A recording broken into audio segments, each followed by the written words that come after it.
Everyone, welcome to my YouTube channel. Friends, आज के इस वीडियो में हम सब पढ़ेंगे क्लास 9 सिविक्स बुक का चैप्टर 5 जिसका नेम है वर्किंग ऑफ इंस्टीट्यूशंस। इस चैप्टर के ऊपर मैंने 3 वीडियो बना चुकी है, ये पार्ट 4 है। तो स्टार्ट करते हैं हम लोग अपनी टॉपिक, जहाँ से हम लोगों को आज इस वीडियो में कवर करना है द प्रेसिडेंट। ये हम लोगों को इस वीडियो में स्टार्ट करना है। हम लोग लेजिस्लेटिव और एग्जीक्यूटिव के बारे में पूरा पढ़ चुके हैं। एग्जीक्यूटिव में प्राइम मिनिस्टर और काउंसिल ऑफ मिनिस्टर के बारे में पढ़ चुके हैं। अब ये प्रेसिडेंट क्या है कि बहुत मेन इंस्टीट्यूशन है जिसे हम पढ़ने जा रहे हैं। तो है कि will the prime minister is head of the government. Head of government prime minister को माना जाता है, यानी प्राइम मिनिस्टर गवर्नमेंट का हेड होता है। The president is the head of state. State का हेड कौन होता है? प्रेसिडेंट होता है। स्टेट का हेड प्रेसिडेंट और head of government prime minister होता है। In our political system the head of the state exercise only nominal power. Nominal power मतलब बस नाम भर का पावर होता है। प्रेसिडेंट के पास बस एक नाम मात्र का पावर होता है, कोई रियली पावर इसके पास नहीं होता है। The president of India is like the queen of Britain whose function are to a large extent ceremonial. बड़े बड़े फंक्शन में प्रेसिडेंट का काम पड़ता है। जैसे क्वीन ऑफ ब्रिटेन रहती हैं, कोई पावर नहीं होती है, लेकिन पूरा काम इन्हीं के नाम पे होता है। एक तरह से कह सकते हैं कि पूरा जितना भी काम होता है उस देश का पूरा प्रेसिडेंट के नाम पे होता है, लेकिन पावर नहीं होती है, ज़्यादा पावर नहीं होती है प्रेसिडेंट के पास, ऐसा आप कह सकते हैं।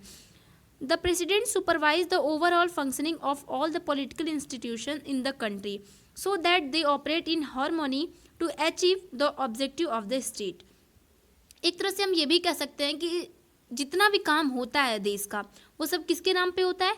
प्रेसिडेंट के नाम पे होता है। क्योंकि देखिए लिखा हुआ है कि overall functioning of all political institutions. Country में जितने भी पॉलिटिकल इंस्टीट्यूशंस में जितने भी काम होते हैं सब प्रेसिडेंट के नाम पे किया जाता है। The president is not elected directly by the people. President को पीपल यानी जनता डायरेक्ट वोट नहीं देती है। elected member of parliament and the elected member of the legislative assembly elected her। मतलब प्रेसिडेंट को हम लोग डायरेक्ट इलेक्ट नहीं करते हैं, जनता इलेक्ट नहीं करती है, उन्हें एमपी और एमएलए लोग इलेक्ट करते हैं। यानी एमपी एमएलए वोट देंगे तब जाके कोई पर्सन प्रेसिडेंट बन सकता है। A candidate standing for president post has to get a majority of vote win the elections. जो भी कैंडिडेट है जो कि मतलब फाइट कर रहा है प्रेसिडेंट के लिए, प्रेसिडेंट बनने के लिए, उसे मेजोरिटी मिलनी चाहिए। यानी ज़्यादा वोट अगर मिल रहा है एमपी एमएलए की साइड से तब वो जीत सकता है, यानी प्रेसिडेंट बन सकता है। This ensure that the president can be seen to represent entire nation. हम लोग ये भी कह सकते हैं कि जो हमारा नेशन है, हमारा जो राष्ट्र है, वो एक प्रेसिडेंट के द्वारा रिप्रेजेंट किया जाता है। कोई भी ऐसे तो कहेगा नहीं कि इंडिया जा रही है या फिर इंडिया है ये, तो इसीलिए हम कोई तो चाहिए रिप्रेजेंट करने के लिए, तो हमारे इंडिया को रिप्रेजेंट प्रेसिडेंट करता है। At the same time, the president can never claim the kind of direct popular mandate that the prime minister can।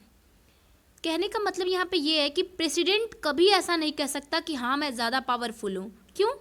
क्योंकि उसको जनता द्वारा वो नहीं चुना गया है और जनता उसको मतलब वोट नहीं दी है, जनता के फेवर में नहीं है। जनता उसको चाहे या ना चाहे इससे मतलब नहीं है। लेकिन जो प्राइम मिनिस्टर होता है वो ये कह सकता है कि हाँ मैं डायरेक्ट पॉपुलर मैंडेट हूँ, यानी मैं डायरेक्ट वोट पाया हूँ जनता द्वारा, मुझे जनता ने चुनी है, ऐसा प्राइम मिनिस्टर कह सकता है, बट प्रेसिडेंट नहीं। This ensure that she remain only as nominal executive. आप ये तब कह सकते हैं कि इसके पास नॉमिनियल पावर होता है, सिर्फ नाम मात्र का पावर होता है प्रेसिडेंट के पास। The same is true of the power of the president. If you casually read the constitution you would think that there is nothing that she can not do. बोला जा रहा है कि अगर आप संविधान में पढ़ें, यानी अगर आप कॉन्स्टिट्यूशन के हिसाब से अगर आप पढ़ रहे हैं, तो you would think that there is nothing that she can not do. President के पास थोड़ा भी पावर नहीं है कि कोई काम प्रेसिडेंट अपने मन से कुछ कर सके। कॉन्स्टिट्यूशन में ऐसा लिखा गया है। Our governmental activities take place in the name of the president. कोई भी गवर्नमेंट एक्टिविटी की जाती है फ्रेंड, वो प्रेसिडेंट के नाम पे होता है, क्योंकि प्रेसिडेंट की जो पोजीशन है वो बहुत बड़ी है। पावर नहीं कह सकते, लेकिन पोजीशन बहुत बड़ी है प्रेसिडेंट की। कोई भी गवर्नमेंटल एक्टिविटी इन्हीं के नाम पे की जाती है। All law and major policy decision of the government are issued in her name. कोई भी डिसीजन लेना है, कोई भी लॉ बन रहा है, कोई भी पॉलिसी निकल रही है, तो प्रेसिडेंट के नेम पे ही मतलब ये होगा कि हाँ प्रेसिडेंट, सब कुछ प्रेसिडेंट के नेम पे होता है। कोई भी पॉलिसी भी बनती है वो भी। All major appointment are made in the name of president. किसी चीज़ को भी अपॉइंट करना है, जज को, किसी भी लोगों को अगर अपॉइंट करना है तो प्रेसिडेंट ही करते हैं, यानी प्रेसिडेंट के नाम पे ही होता है। जैसे कि एग्जांपल देख लीजिए कि the included the appoint of, किन किन लोगों को अपॉइंट प्रेसिडेंट के नाम पे किया जाता है वो देखते हैं। जैसे chief justice of India. Chief justice of India कौन है? जो सीनियर जज होते हैं सुप्रीम कोर्ट के, बहुत ज़्यादा एक्सपीरियंस वाले होते हैं, उन्हें ही चीफ जस्टिस ऑफ इंडिया कहा माना जाता है। तो चीफ जस्टिस ऑफ इंडिया को अगर अपॉइंट करना है, बनाना है, तो प्रेसिडेंट ही करते हैं। जज, सुप्रीम कोर्ट के जज को, हाई कोर्ट के जज को, गवर्नर ऑफ द स्टेट को, इलेक्शन कमिश्नर, एम्बेसडर, किसी भी कंट्री के एम्बेसडर को कौन अपॉइंट करता है? प्रेसिडेंट अपॉइंट करते हैं। ऑल इंटरनेशनल ट्रीटीज एंड और agreement are made in the name of president. कोई भी देश विदेश से अगर कोई भी वार्तालाप कुछ भी अगर किया जा रहा है तो प्रेसिडेंट के नाम पे ही होगा, name of the president. President नहीं करेंगे, लेकिन प्रेसिडेंट के नाम, प्रेसिडेंट के बिहाफ पे कोई करेगा, प्रेसिडेंट के नेम से होगा। The president is the supreme commander of the defence forces of India. ये सुप्रीम कमांडर भी हैं डिफेंस फोर्सेज के। लेकिन क्या होता है कि we should remember that the president exercises all this power only on the advice of council of minister. अभी तक तो हमने क्या देखा कि किसी को भी अपॉइंट करना रहता है वो प्रेसिडेंट करते हैं, बट अगर ये कोई भी काम, अगर मान लीजिए एक दो काम कर भी रहे हैं प्रेसिडेंट, तो वो काउंसिल ऑफ मिनिस्टर के एडवाइस पे करेंगे। काउंसिल ऑफ मिनिस्टर कहेगा कि प्रेसिडेंट जी आपको ये करना चाहिए, ये गलत आप कर रहे हैं, तो प्रेसिडेंट क्या करेंगे? काउंसिल ऑफ मिनिस्टर की बात मानेंगे। The president can ask the council of minister to reconsider its advice. एक देखिए, प्रेसिडेंट के पास सिर्फ इतना पावर होता है फ्रेंड्स कि कोई भी बात अगर काउंसिल ऑफ मिनिस्टर, अगर कोई भी न्यूज़, कोई भी पेपर दे रहा है और कह रहा है कि आप इस पर साइन कर दीजिए, लॉ बनने जा रहा है या फिर बिल पास होने जा रही है, तो प्रेसिडेंट के पास सिर्फ इतना ही पावर है कि वो कह देंगे कि रिकंसिडर आप कर लीजिए इसे, जो भी आप लॉ बनाने जा रहे हैं उसे आप एक बार चेक कर लीजिए, ये सही नहीं लग रही है। ओके, बस इतना ही प्रेसिडेंट कह सकते हैं और कुछ नहीं कर सकते। ये भी नहीं कहेंगे कि हाँ बिल नहीं पास होगी, लॉ नहीं बनेगा, ऐसा कुछ नहीं पावर है। बस वो कह सकते हैं कि आप एक बार चेक कर लीजिए। लेकिन अगर same advice is given again, अगर दोबारा वही नोटिस, अगर वही लॉ बनने के लिए प्रेसिडेंट के पास आ जाता है कि नहीं हम नहीं इसको बदलाव लाएंगे इसमें, she is bound to act according to it, तो प्रेसिडेंट की मजबूरी हो जाएगी कि उस नोटिस पे साइन कर दीजिए। आई होप आपको क्लियर हो गया होगा कि मान लीजिए कोई भी लॉ बनने जा रहा है, ये पेपर है, इस पर प्रेसिडेंट की साइन जरूरी है, काउंसिल ऑफ मिनिस्टर ले जाएगा और कहेगा कि आप इस पर साइन कर दीजिए। अगर वो कहते हैं कि ये लॉ गलत लग रहा है मुझे, आप चेक कर लीजिए, फिर भी अगर काउंसिल ऑफ मिनिस्टर द्वारा वो पेपर या फिर नोटिस सही नहीं की जाती है तो फिर प्रेसिडेंट की मजबूरी हो जाएगी उसको पास करना। Similarly a bill pass by a parliament become a law only after the president give assent to it. अभी मैंने बताया कि अगर बिल भी पास हो रही है तो उस पर प्रेसिडेंट की असेंट जरूर चाहिए होती है, रजामंदी जरूर चाहिए होती है। If the president wants he can delay this for some time and send to bill back to parliament for reconsideration।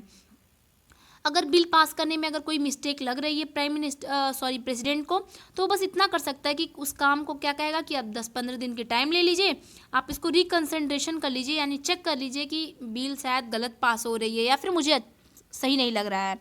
लेकिन if the parliament passes the bill again, she has to be sign it. अगर फिर parliament अगर वही bill ला के दे देता है कि नहीं आप इस पे साइन कीजिए, हम इसमें बदलाव नहीं करेंगे, तो प्रेसिडेंट की मजबूरी बन जाती है कि वो साइन करें। सेम वही था, बस एक बिल की बात ले ली गई थी और एक लॉ में। So may you wonder what does the president really do.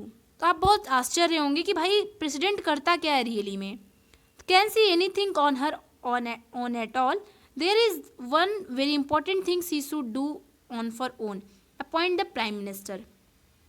अगर हम माने कि प्रेसिडेंट रियली में क्या करता है, उसका एक ओन पावर क्या है, तो वो ये होता है कि फ्रेंड्स प्राइम मिनिस्टर, हम लोग क्या जाने कि प्राइम मिनिस्टर को प्रेसिडेंट चूज करते हैं, प्राइम मिनिस्टर को चूज करने के लिए पूरा एकदम फुल आज़ादी होती है कि प्रेसिडेंट अपने मन से कर सकता है, कोई इसमें बाधा नहीं डालेगा। When a party or coalition parties secure a clear majority in the elections, the president has appointed to leader of the majority party or the coalition that government majority support in the Lok Sabha। मान लीजिए प्रधानमंत्री किसी को बनाना है यानी prime minister, तो party में जो सबसे ज़्यादा लोकसभा में सबसे ज़्यादा उसको मेजोरिटी मिली रहेगी और जो सबसे ज़्यादा लोकसभा की तरफ से वोट पाया रहेगा उस पार्टी के लीडर को प्रेसिडेंट प्राइम मिनिस्टर बना दिया जाता है। ठीक है, अगर मान लीजिए कोई भी पार्टी है, व्हेन नो पार्टी और collision gate a majority Lok Sabha, अगर कोई भी पार्टी नहीं जीतती है यानी लोकसभा में वोटिंग होती है ना प्राइम मिनिस्टर के लिए, तो अगर वोटिंग नहीं मिलती है ज़्यादा किसी को, तो क्या होता है कि द प्रेसिडेंट एक्सरसाइजेज हर डिक्रीजन, तब प्रेसिडेंट खुद का पावर दिखाते हैं। क्या करते हैं कि the president appoint a leader who in her opinion can muster majority support in the Lok Sabha. तब प्रेसिडेंट क्या करते हैं कि किसी भी पर्सन को वो प्राइम मिनिस्टर बना सकते हैं, किसी भी पर्सन को नहीं, वो ये देख सकते हैं कि इनके पास एक्सपीरियंस है प्राइम मिनिस्टर के पोजीशन को संभालने के लिए या नहीं। और क्या होगा इसमें कि जब प्राइम मिनिस्टर वो आदमी बन जाएगा तो the president can ask the newly appoint prime minister to prove majority support in Lok Sabha within a specific time. तब क्या होगा कि प्रेसिडेंट क्या करेंगे, जो प्रधानमंत्री बनाए रहेंगे जिसको, उसको कहेंगे कि मैं आपको कुछ स्पेसिफिक टाइम दे रहा हूँ, 2 महीने 3 महीने की समय दे रहा हूँ, आप लोकसभा का चुनाव जीत करके आइए, यानी आपको लोकसभा वाले वोट दे दें, आप जीत जा रहे हैं, तब आप इस प्राइम मिनिस्टर की कुर्सी को आप कंटिन्यू कर सकते हैं। आई होप आपको समझ में आ रहा होगा। तो प्राइम मिनिस्टर की हम लोग पावर देख चुके हैं। हम लोग क्या जाने कि प्राइम मिनिस्टर जो भी है कि उसके पास सिर्फ एक प्राइम मिनिस्टर को वो चुन सकता है फ्रीली, और अगर कोई भी बिल पास होने के लिए आ रही है उसके पास, तो वो सिर्फ रिकंसिडरेशन का ऑर्डर दे सकता है कि हाँ आप इसे चेक कर लीजिए। अगर फिर भी पार्लियामेंट नहीं चेक करती है तो प्रेसिडेंट की मजबूरी बन जाती है उस पर साइन करना। ऐसी चीज़ें हम लोग देख चुके हैं। अब हम लोग क्या पढ़ेंगे, देखिए हम लोग लेजिस्लेटिव एग्जीक्यूटिव पढ़ चुके हैं। अब द जुडिशरी सबसे मेन टॉपिक यही है फ्रेंड्स, और ये लास्ट टॉपिक है चैप्टर की। तो द जुडिशरी हम लोग पढ़ेंगे। स्टार्ट करते हैं कि let us learn our final time to the story of office memorandum that we started with. इस चैप्टर को हम लोग ऑफिस मेमोरेंडम की स्टोरी से स्टार्ट किए थे। याद है तो बढ़िया है, नहीं याद है तो फर्स्ट पार्ट वीडियो की देखिए। ऑफिस मेमोरेंडम में क्या हुआ था कि this time let us not recall the story but imagine how different the story could have been. Remember, the story came to a satisfactory end because the Supreme Court gave a verdict that was accepted by everyone.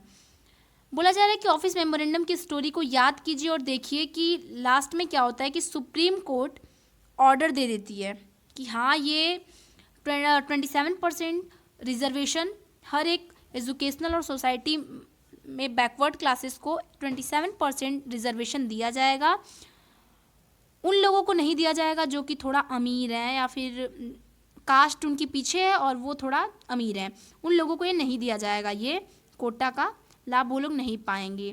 तो यही काम apply भी होता है, सब लोग accept कर लेते हैं। इसका मतलब ये होता है कि imagine what would have been in the following situation. आप इसे ही समझ सकते हैं कि सुप्रीम कोर्ट के पास इतना पावर था कि उसके कही गई बातों को पूरी जनता मान ली। अब देखिए, if there was nothing like a supreme court in the country, अगर सुप्रीम कोर्ट नहीं होता इंडिया में तो क्या होता, मतलब दुनिया में नहीं होता, देश में नहीं होता, तो सुप्रीम कोर्ट नहीं होता तो क्या होता। आप इमेजिन कीजिए, बस इसको कुछ करना नहीं है। Even if there was supreme court, अगर मान लीजिए सुप्रीम कोर्ट है भी, उसके पास कोई पावर नहीं है किसी भी गवर्नमेंट के एक्शन को जज करने के लिए, तब क्या होता। आप यहाँ पे सिंपल सा दिमाग लगा सकते हैं कि गवर्नमेंट कोई भी काम करती, दुनिया झगड़ा कर बैठती, मारने पीटने लग जाती। अब देखिए, even if it has a power, अगर मान लीजिए गवर्नमेंट जुडिशरी के पास पावर भी है, if no one trusted the supreme court to give a fair verdict, मान लीजिए जुडिशरी के पास पावर है कि वो गवर्नमेंट के एक्शन को मतलब डिक्लाइन कर सकती है, कुछ भी कम कर सकती है, हटा सकती है, लेकिन कोई जनता अगर मान नहीं रही है कि हाँ ये सुप्रीम कोर्ट सही फैसला देगी, तब क्या होता, दुनिया अपने में वाद विवाद करके मर जाती, यही ना होता। आगे कि even if it give a fair judgement, अगर लोग कहते हैं कि हाँ मान लीजिए सुप्रीम कोर्ट अच्छा जजमेंट करती है, यदि those who appeal against the government order did not accepted the judgement. लेकिन अगर क्या होता कि अगर कोई गवर्नमेंट ऑर्डर को नहीं एक्सेप्ट कर रहा है तब क्या होता। कहने का मतलब बहुत सारी प्रॉब्लम हो जाती फ्रेंड्स अगर जुडिशरी हमारे कंट्री में नहीं होता तो। कोई किसी की बात को मानने के लिए तैयार नहीं होता। तो जुडिशरी किस लिए बनाई गई है? झगड़ा झंटा किसी भी चीज़ के बीच में कोई भी डिस्प्यूट हो उसको सॉल्व करने के लिए जुडिशरी बनाई गई है। और जुडिशरी एक ऐसी चीज़ है जिस पे दुनिया विश्वास करती है। ठीक है, अभी आगे हम लोग पढ़ेंगे कि this is why an independent and powerful judiciary is considered essential for democracies. इसीलिए कहा जाता है कि जो भी जुडिशरी आप बनाइए उसको एकदम आज़ाद कर दीजिए। आज़ाद करने का मतलब है कि कोई भी फैसला ले, कोई उस पर शक ना करे कि हाँ किसी के कहने पे ऐसा फैसला हो गया या फिर स्टेट गवर्नमेंट चढ़ा दी है, कुछ भी ऐसा ना हो। एकदम इंडिपेंडेंट और पावरफुल जुडिशरी होनी चाहिए, तब ये कंट्री चल पाएगी। All the court at different level in a country put together are called the judiciary. देश में जितने भी कोर्ट हैं, छोटे कोर्ट, बड़े court, high court, supreme court, state level, किसी भी लेवल के कोर्ट हैं, वो सब क्या कहलाते हैं? जुडिशरी कहलाते हैं। Indian judiciary consist of a supreme court for the entire nation, high court in the state, district court at the court at local level. India में क्या होता है कि जुडिशरी पूरे नेशन में काम करती है, पूरे देश में, और हाई कोर्ट स्टेट लेवल पे काम करती है, district level, district court local level पे काम करती है। इंडिया एक इंटीग्रेटेड जुडिशरी है। कहने का मतलब इंटीग्रेटेड जुडिशरी का मतलब कि अगर आप डिस्ट्रिक्ट कोर्ट में गए, कोई भी कहा जा रहा है कि आपको 10 साल की सज़ा, ठीक है, आप गुनाहगार हो, आप अगर इस बात से संतुष्ट नहीं है तो आप हाई कोर्ट में जा सकते हैं। अगर हाई कोर्ट आपको कह दिया कि हाँ आपको 10 साल की सज़ा होगी तो आप सुप्रीम कोर्ट में जा सकते हैं। ठीक है, इसी को कहते हैं इंटीग्रेटेड जुडिशरी। मतलब कहने का मतलब कि तीनों से मेल मिलाप रहता है कि हाँ आप जो काम डिस्ट्रिक्ट से नहीं होगा वो हाई लेवल पे चला जाता है, फिर सुप्रीम कोर्ट पे चला जाता है, और सुप्रीम कोर्ट की बात सबको माननी पड़ती है। It means the supreme court control the judiciary administration in the country. इससे हम कह सकते हैं कि सुप्रीम कोर्ट सबसे बड़ा कोर्ट है और यही मतलब देश को संभालता है। It decision are binding on other court of the country. इसके मतलब सुप्रीम कोर्ट के डिसीजन को हर कोर्ट को मानना पड़ेगा, या फिर कह सकते हैं कि सबको मानना पड़ेगा, हार मान के मानना पड़ेगा। It can take any dispute. मतलब अब देखिए, अब तक तो हम लोग पढ़ें कि जुडिशरी ये करती है क्या, किस किस चीज़, किस किस मैटर की लड़ाई को, किस टाइप के डिस्प्यूट को सॉल्व किया जाता है। अगर मान लीजिए सिटीजन के बीच में झगड़ा हो गया, between citizen of the country, 2 person एकदम लड़ाई झगड़ा हो जा रहा है, ये इसको मारने के लिए तैयार है, ये इसको मारने के लिए तैयार है। अगर डिस्ट्रिक्ट लेवल पे फैसला लिया जा रहा है, दोनों पक्ष नहीं संतुष्ट है, तो हाई कोर्ट और सुप्रीम कोर्ट में जा सकते हैं। अगर मतलब मान लीजिए सिटीजन और गवर्नमेंट एक दूसरे से खुश नहीं है, डिस्प्यूट हो रहा है, तो ये लोग सुप्रीम कोर्ट तक जा सकते हैं अपना FIR यानी अपनी लड़ाई लेकर के। मान लीजिए एक हमारे देश की गवर्नमेंट हो गई, एक आपकी स्टेट की गवर्नमेंट हो गई, 2 स्टेट की गवर्नमेंट में अगर लड़ाई हो रही है तो उसको सॉल्व कौन करेगा? सुप्रीम कोर्ट सॉल्व करेगा। अगर यूनियन गवर्नमेंट और स्टेट गवर्नमेंट में झगड़ा हो रही है, डिस्प्यूट हो गया, कोई एक दूसरे की बात को मानने के लिए तैयार नहीं है, सब अपना अपना पावर शो कर रहे हैं, तो इस मैटर में क्या होगा कि सुप्रीम कोर्ट एक ऐसा कोर्ट है जो कि जो भी डिसीजन लेगा उसे मानना पड़ेगा यूनियन और स्टेट दोनों गवर्नमेंट को। इससे हम कह सकते हैं कि हाईएस्ट कोर्ट सिविल और क्रिमिनल केसेस के लिए सुप्रीम कोर्ट माना गया है। सिविल मतलब होता है ज़मीन जायदाद, जैसे कि किसी की ज़मीन छिना गई, कोई ज़मीन ले लिया, ज़बरदस्ती ले लिया, किसी का मर्डर हो गया, क्रिमिनल केसेस के अंदर आते हैं। ऐसे केसेस को यहाँ पे सॉल्व किए जाते हैं। It can hear appeal against the decision of high court. अगर हाई कोर्ट में डिसीजन मान लीजिए लिया गया है, कहा गया एक 10 साल की सज़ा, सुप्रीम कोर्ट कह देगी कि आपको 1 भी दिन की सज़ा नहीं है, तो सब लोग वही बात मानेंगे। Okay, independence of the judiciary means that there is no under control of the legislative और द एग्जीक्यूटिव। अभी तक तो हमने क्या पढ़ा कि इंडिपेंडेंस होना चाहिए जुडिशरी को। इसका मतलब ये है कि लेजिस्लेटिव और एग्जीक्यूटिव के कंट्रोल में ना रहे कि हाँ भैया लेजिस्लेटिव ये कहेगी तो जुडिशरी यही करेगा, एग्जीक्यूटिव ये कहेगी तो जुडिशरी ये करेगा, ऐसा कुछ नहीं होता है। द जजेस do not act on the direction of government और according to the wishes of the party in power. जो जज होते हैं, सुप्रीम कोर्ट के जो जज होते हैं, वो गवर्नमेंट के हिसाब से नहीं चलते कि हाँ भाई जिसकी गवर्नमेंट चल रही है, जो पार्टी में जो पावर में है, उसके हम कहने पे काम करें, नहीं। कोई कुछ भी कहे, जज अपने दिमाग से काम करते हैं, उनके पास इतनी पावर होती है। That is why all modern democracies have court that are independent of the legislative and executive. इसीलिए क्या होता है कि कोर्ट पे सब लोग विश्वास करते हैं ना, कि किसी के कहने पे कोर्ट नहीं चलता है, या फिर लेजिस्लेटिव एग्जीक्यूटिव जो सलाह देगा वो जुडिशरी नहीं करेगी। क्यों? इसीलिए लोग इस पे विश्वास करते हैं, इसीलिए सुप्रीम कोर्ट के द्वारा सुनाया गया आदेश सब लोग मानते हैं। ठीक है, यही रीज़न है कि India has achieve this. India के पास ये, मतलब इंडिया ये चीज़ अपने देश में ला दी है कि हाँ भाई जुडिशरी बन गया है, और जुडिशरी की बात सब लोग मानते हैं, और इंडिपेंडेंट जुडिशरी है इंडिया में। द जजेस of the supreme court and the high court are appointed by the president. जो सुप्रीम कोर्ट और हाई कोर्ट के जो जज होते हैं वो प्रेसिडेंट द्वारा अपॉइंट किए जाते हैं। लेकिन प्रेसिडेंट, मान लीजिए प्रेसिडेंट तो वो कर दे रहे हैं सुनिए, सॉरी मिस्टेक हो गया, ये देखिए, सुप्रीम कोर्ट और हाई कोर्ट के फ्रेंड जितने भी जज हैं वो प्रेसिडेंट द्वारा अपॉइंट किए जाते हैं। प्रेसिडेंट को सलाह कौन देता है? Prime minister. प्राइम मिनिस्टर को सलाह कौन देता है? Chief justice of supreme court. यानी फ्रेंड्स, किसी भी एक जज को बनाने के लिए chief justice of supreme court यानी सीनियर जज जो भी होता है सुप्रीम कोर्ट का, वो प्राइम मिनिस्टर को सलाह देगा कि भाई आप ऐसे करिए। प्राइम मिनिस्टर प्रेसिडेंट को देगा, फिर प्रेसिडेंट क्या होगा, उस जज को पोजीशन पे ला देगा। अब बात आई समझ में कि जज कैसे चूज किए जाते हैं, कि bye the president on the advice of prime minister and in consultation with the chief justice of the supreme court. यानी ये तीनों लोग आपस में बातचीत करके जज बनाते हैं। In practice it now means that the senior जज of the supreme court select the new जजेस of the supreme court and the high court.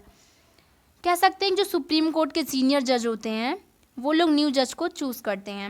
मान लीजिए आप बहुत साल से काम कर रहे हैं, आपको सब कुछ पता है, एक्सपीरियंस सहित आप काम कर रहे हैं, तो आप किसी भी न्यू जज को लाने के लिए आप वोटिंग करेंगे, आप सलाह देंगे। ठीक है, हाई कोर्ट और सुप्रीम कोर्ट के जज को लाने के लिए सीनियर लोग वोटिंग करते हैं, सीनियर जज लोग।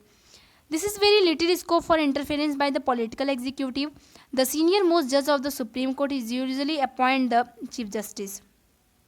अभी मैंने शुरू से ये बात बताते चली आ रही हूँ कि सुप्रीम कोर्ट का जो भी एकदम सीनियर जज होता है उसे चीफ जस्टिस ऑफ इंडिया माना जाता है। One person is appointed as judge of the Supreme Court or the High Court. It is nearly impossible to remove him or her from that position. मान लीजिए अगर आप सुप्रीम कोर्ट या high court के अगर आप जज बन जाते हैं तो ये इम्पॉसिबल है कि आपको आपकी कुर्सी पर से रिमूव कर दिया जाए। मतलब अगर आप जज बन गए तो आप ज़िंदगी भर के लिए बने रहेंगे, यानी आपकी जब तक एज रहेगी तब तक आप बने रहेंगे, कोई आपको हटा नहीं सकता आपके नौकरी टाइम के पहले। लेकिन हट भी सकते हैं, वो कैसे हट सकते हैं, बड़ी मुश्किल होता है। देखते हैं कि it is difficult as remove the president of India. जैसे कि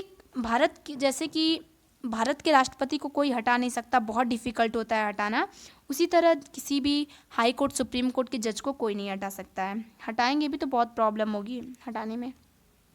अ जज कैन बी रिमूव्ड, जज रिमूव हो सकते हैं, लेकिन an impeachment motion pass by separately by 2/3 member of the 2 houses of the parliament.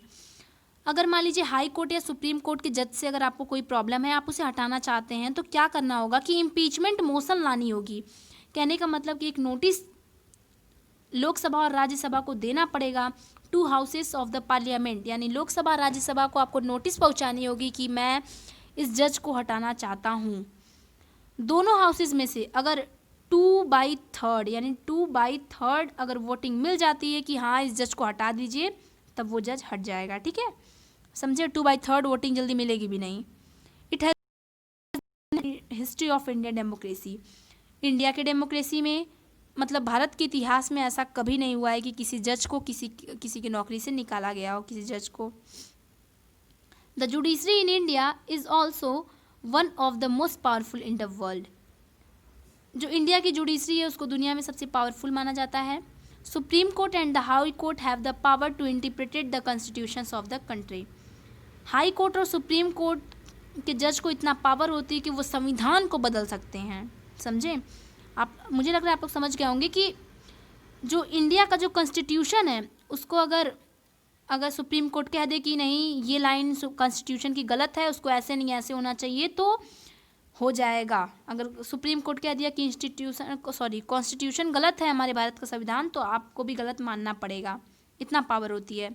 They can declare invalid any law of the legislative और the action of the executive whether at the union level और state level if they find such a law against the constitution. Thus they can determine the constitutional validity of any legislature or action of the executive in the country which is challenged before them.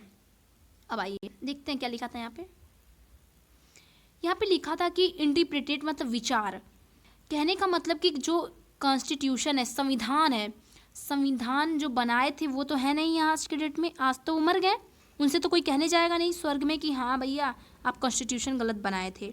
तो supreme court आज की क्या करती है कि जो state level, high level, किसी भी लेवल के कोर्ट हो, अगर सुप्रीम कोर्ट कुछ बता दे रही है तो सबको फॉलो करना पड़ेगा। यहाँ तक कि सुप्रीम कोर्ट क्या करती है कि कोई भी लॉ हो, कोई भी एक्शन हो, अगर कॉन्स्टिट्यूशन के अगेंस्ट है, कहने का मतलब कि अगर कोई मान लीजिए कॉन्स्टिट्यूशन की बुक है, सुप्रीम कोर्ट अगर कह दी कि पेज नंबर 5 का 5वीं लाइन गलत है इस कॉन्स्टिट्यूशन की, ऐसे नहीं ऐसे होनी चाहिए, तो वो लाइन ख़त्म कर दी जाएगी। ओके, इतनी बड़ी पावर है। इसी को कहते हैं जुडिशियल रिव्यू। कहने का मतलब कोई भी चीज़ बन चुकी है उसको दोबारा बना दिया जा रहा है काट पीट के, तो उसे जुडिशियल रिव्यू कहते हैं। The supreme Court of India has also ruled that the core और basic principle of the constitution can not be change by the parliament. यहाँ तक कि सुप्रीम कोर्ट इंडिया की ये भी कह दी है कि जहाँ पे लॉ बनता है, जहाँ पे पार्लियामेंट में लॉ बनता है ना, तो जहाँ पे कॉन्स्टिट्यूशन मतलब पार्लियामेंट भी किसी कॉन्स्टिट्यूशन को चेंज नहीं कर सकती, बस supreme Court of India change कर सकती है किसी के भी संविधान को। आई बात समझ में? The power and the independence of the Indian judiciary allow it to act as the guardian of the fundamental right. Fundamental right के गार्जियन को इंडिया की जुडिशरी मानते हैं, यानी जो भी मतलब हम लोगों का जो भी राइट है उसको देने वाला कौन है? सुप्रीम कोर्ट है, इंडिया की जुडिशरी है। वो नहीं रहेगी तो हमारी फंडामेंटल राइट कहीं भी चली जाए हम कुछ कर ही नहीं पाएंगे। We shall see that the citizen have reached to right to approach the court to seek remedy in the case of any violation of their rights। कहा जा रहा है कि अगले चैप्टर में हम पढ़ेंगे कि सिटीजन्स मतलब कैसे अपनी राइट्स के लिए उनकी राइट्स कैसे हटा दी जाती है या फिर वो अपने राइट्स के लिए कैसे लड़ाई कर रहे हैं। In recent year the court have given several judgement and directive to protect public interest and human rights. Human right और पब्लिक इंटरेस्ट के भी नेक्स्ट चैप्टर में हम पढ़ेंगे इसके बारे में, ठीक है। अगर मान लीजिए कोई भी कोर्ट अगर पब्लिक इंटरेस्ट, अगर मान लीजिए कोई भी पब्लिक है, ठीक है, अगर गवर्नमेंट के खिलाफ अगर वो दे रही है, मान लीजिए FIR कर रही है कि हाँ गवर्नमेंट ये काम नहीं कर रही है, तो उसको पब्लिक इंटरेस्ट लिटिगेशन माना जाएगा। The court intervene to prevent the misuse of the government is power to make decision. Court क्या करती है कि मतलब कि कोई भी गवर्नमेंट की बात का मिसयूज ना हो, इस चीज़ का भी ख्याल रखती है। They check malpractice on the part of public officials. Court इस बात का भी ख्याल रखती है कि किसी भी चीज़ का माल प्रैक्टिस यूज़ तो नहीं हो रहा है, मिसयूज ना हो। That is Y judiciary enjoy a high level of confidence among the people. इसीलिए कहा जाता है कि सुप्रीम कोर्ट यानी इंडिया की जो भी डेमोक्रेसी जो भी सुना दे रही है, जो भी आदेश कर दे रही है, वो पूरी जनता मानती है। क्यों? क्योंकि वो किसी के अंडर में काम नहीं करती है, लेजिस्लेटिव या एग्जीक्यूटिव की बात नहीं मानती है, वो अपने दिमाग से काम करते हैं और वो जो भी सज़ा सुनाएंगे या फिर जो भी आपको न्याय देंगे वो सही होगा। इस पर दुनिया विश्वास करती है, जनता ही नहीं दुनिया विश्वास करती है, ठीक है। अब ये चैप्टर हम लोग का यहीं पे फिनिश हो गया। अब मिलते हैं किसी और वीडियो में किसी और चैप्टर के साथ। तो पिछले पार्ट की वीडियो अगर नहीं देखे हैं तो लिंक डिस्क्रिप्शन में है। Bye friends.